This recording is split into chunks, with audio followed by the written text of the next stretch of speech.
Indianapolis native Doug Jones transformed a childhood love of performance into a remarkable 4-decade career through Hocus Pocus, Hellboy, Pan's Labyrinth, The Shape of Water, Star Trek Discovery, and more. He has brought unforgettable creatures to life by finding the humanity within them. We sat down with Jones to discover where that extraordinary journey began. Growing up here in Indianapolis, I would watch TV a lot. Now, I was a tall, skinny, goofy kid with a long, skinny neck. I still am, but back then, I was an easy target to be made fun of. So I developed a sense of humor.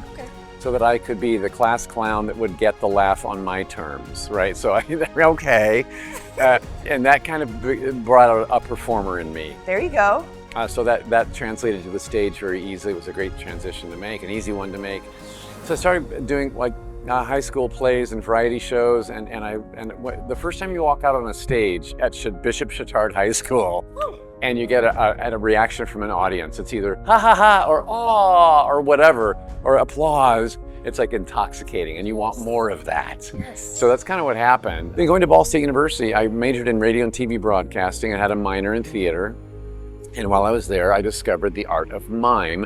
There was a mime troupe on campus called Mime Over Matter. And so I auditioned to be in that troupe, and they took me in, and that was a 4-year commitment for me.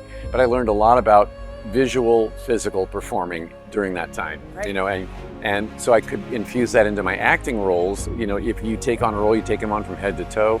Verbal dialogue, or maybe not, but there's visual dialogue is every bit as much communicative as words are.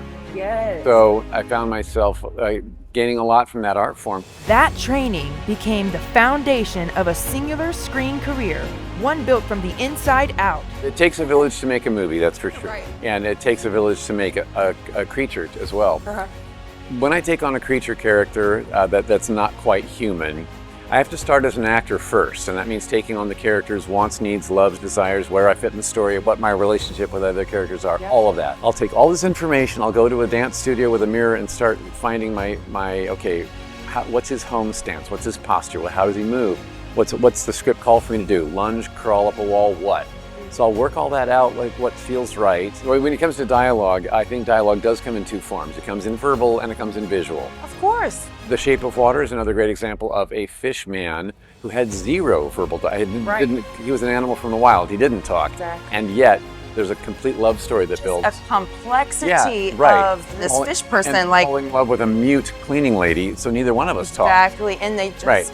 But we had visual, we had dialogue, we had touch, a whole story came out of not speaking out loud. Yeah. But we spoke with our visuals. For Jones, the work's real meaning came from the people it reached. I meet the people that have been watching the stuff I've been doing all these years, and I really do enjoy that environment and getting that one-on-one time with fans, because I'll hear stories like something you were in affected my life in a positive way, or it helped me through the death of a family member. It helped me through recovering in the hospital with an illness. I binge watched your show or your movie. You know what I'm saying? So that's like... It makes it all worth it when you didn't even realize that it would affect people like that. I've been a part of a lot of people's personal lives without knowing it. You know, I had a full circle moment happen. I used to attend the Indy 500 Festival parade every year just to watch the floats and the cars go by. Yeah. And they always have a lot of celebrities in pace cars in the parade. Mm-hmm. When I was a kid, I would be like, oh, I know her from TV. Oh, I know her from a movie. Oh my God, oh, right? And so I was like, one day I'm gonna come back and be in that parade. Well, child, it happened. It happened. Yes, in 2018, I was in the festival parade. And that's when Star Trek Discovery was on, and Shape of Water had been at the Oscars already. So it's like I was able to do this. Hey, Mom. Going down the streets of my hometown, Indianapolis, in the back of an old pace car. It was a Corvette. It was beautiful.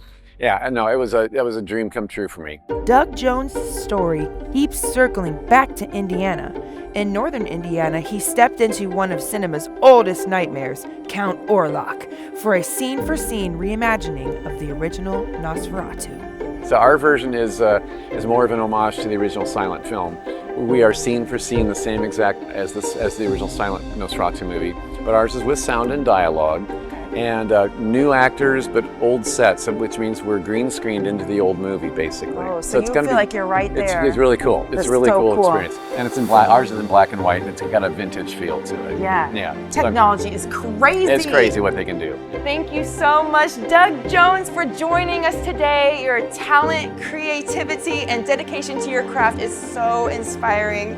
We can't thank you enough, Doug. Thank you, thank you. Thank you for having me, and it's been lovely to be back in my hometown talking to someone so vibrant and talented as you.